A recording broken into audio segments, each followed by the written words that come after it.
With the advancements in machine learning and artificial intelligence, the future of technology can best be described as exciting and a rapidly evolving one. Welcome to Innovation Nigeria. Here we spotlight ideas, innovation, and people working towards achieving a digital Nigeria. I am Bayero Agabi. On the spotlight today is the National Information Technology Development Agency, NIDA. Established over 20 years ago with a mission and a vision to develop and regulate the IT industry in Nigeria.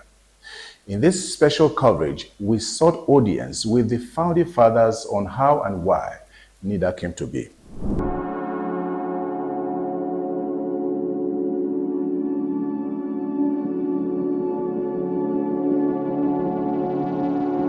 Through thick and thin, they fought, toiled day and night. In the end, they planted a future, the future where we can look back and smile. That future seed sowed 20 years ago and nurtured over time is today the National Information Technology Development Agency, NIDA. Professor Turner Isong was Honorable Minister of Science and Technology at the birth of NIDA, which started its operations in his office as a unit referred to as the National Information Technology Development Unit NIDU, headed by late Professor Olalere Gabriel Ajayi as the first Director General. The basic idea was to bring science, technology, and innovation to some of the important areas. For instance, the area of information communications technology. Probably by the time we came to the picture in 2000 and 2001, was basically post office. Okay, but I was convinced that if we are going to drive the system, we have to bring in technology. NIDU, as it was then called, and now NIDA, was an outcome of a policy document drafted by industry thought leaders and stakeholders. The aim was to have for Nigeria an IT agency with the role of galvanizing and harmonizing information technology for growth and development.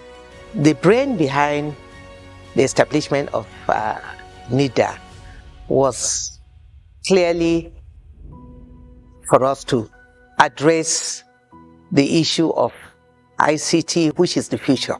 I had the singular honor of being part of that writing of the IT policy. And it took quite a while because there were so many segments that were being looked into so that we can have an ICT policy that would stand the test of time. And one can see that after 20 years of NIDA existing, that quite a lot has been achieved. At that time, especially in government, you had the Honorable Minister, now His Royal Majesty, Ibitimi Banigo, and of course we work with Mrs. Pauline Palin, who was the Minister of State for Science and Technology.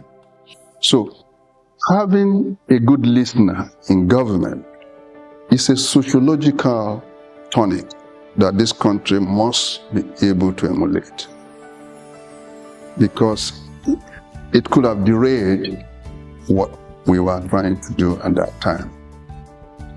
So after the Y2K, we went back to Lagos, and all these experiences put together with my template of paper, they eventually came up with a policy that we felt was good. It was so good that 75% of what got enacted as the policy was from what they did.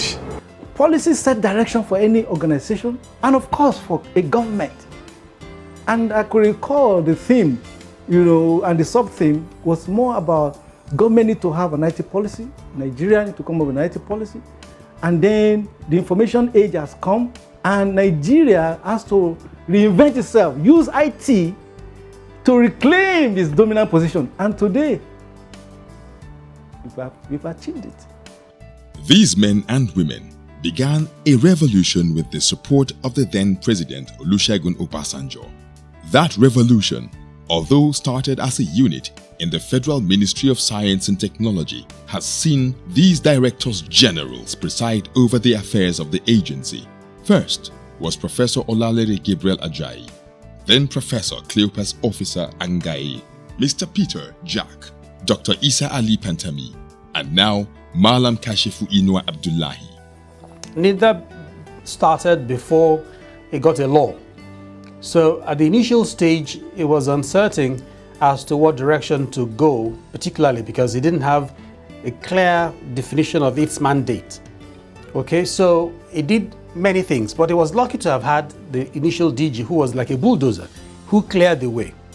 So how you would evaluate NIDA 20 years ago is how was IT reported at that time and how popular is IT today. If you open any newspaper, any online medium, any TV house, you will see multiple news channels and discourses on IT. That tells you that an awareness created by NID initially has so deepened that the whole country is agog with that information.